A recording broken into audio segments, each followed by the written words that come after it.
ഞാനും ധർമ്മജനും കൂടി ഒരിക്കലും ഒരു കാസറ്റ് എഴുതാൻ വേണ്ടി ഇരുന്നപ്പോൾ ചോറ്റാനിക്കൊരു ഹോട്ടലിലാണ് ഒരു പയ്യൻ വന്നു എന്നിട്ട് പറഞ്ഞു എനിക്ക് ഭയങ്കര ആഗ്രഹമുണ്ട് നിങ്ങളുടെ കൂട്ടത്തിൽ ഇരിക്കാൻ എഴുതാൻ ഞാൻ കോമഡി എഴുതും എന്നൊക്കെ പറഞ്ഞ് അവൻ കൂട്ടത്തിൽ കൂടി കേട്ടോ നമ്മൾ കൂട്ടിയതല്ല പുള്ളി അങ്ങ് ഒട്ടി 2-3 ദിവസം കഴിഞ്ഞപ്പോൾ കോളിമ്പൽ അടിച്ച് തുറന്നു നോക്കിയപ്പോൾ 2 പോലീസുകാർ നിൽക്കുക സംഗതി എന്നാ അറിയോ ഈ ചെറുക്കം വീട്ടിൽ പറയാതെ ഒളിച്ചോടി വന്നേക്കുക ഞങ്ങളുടെ കൂടെ സ്ക്രിപ്റ്റ് എഴുതാൻ വേണ്ടിയിട്ട് ഗ്യാപ്പ് കിട്ടിയപ്പോൾ കയറിയതാ ചില സാധനങ്ങൾ ഒരു വരി മാറിയ കഥ മുഴുവൻ മാറും ഒരു നാടകം എന്ന് പറഞ്ഞു കഴിഞ്ഞാൽ ആ നാടകത്തിൽ ഏതാണ്ട് വീണ്ടും ചില വീട്ടുകാര്യങ്ങൾ എന്ന് പറഞ്ഞാൽ സിനിമയുടെ കഥയൊക്കെ തന്നെയാണ് ആ നാടകത്തിന് അതായത് ആദ്യ സീൻ നാടകം തുടങ്ങി കാർട്ടൂൺ ഇട്ടപ്പം ഒരു വലിയ ജസ്റ്റിസ് പ്രതാപവർമ്മ മേനോൻ എന്നൊക്കെ പറഞ്ഞ ഒരാൾ വാദിക്കിയിരിക്കുന്നു അദ്ദേഹത്തിൻ്റെ മകൻ മറ്റൊരു പെൺകുട്ടിയെ വിവാഹം കഴിച്ച് അന്യമതസ്ഥ ഒരു പെൺകുട്ടിയെ വിവാഹം കഴിച്ച് ഈ വീട്ടിലേക്ക് കയറി വരുമ്പം അച്ഛൻ ഞങ്ങളെ അനുഗ്രഹിക്കണം ഞങ്ങളെ അകത്തോട്ട് കയറ്റണം എന്ന് പറയുമ്പോൾ ഇല്ല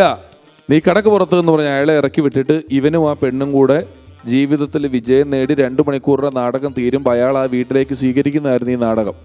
ഈ ജസ്റ്റിസ് ആയിട്ട് അഭിനയിക്കുന്ന പുള്ളി 2 അടിച്ചിട്ടുണ്ടായിരുന്നു നല്ല സ്മോളായിരുന്നു അപ്പോൾ ഫസ്റ്റ് വന്നിട്ട് അച്ഛൻ ഞങ്ങളെ അനുഗ്രഹിക്കണം വീട്ടിലോട്ട് കയറ്റണം എന്ന് പുള്ളി വാ എന്ന് പറഞ്ഞ് കയറ്റി നാടകം തീർന്നുപോയി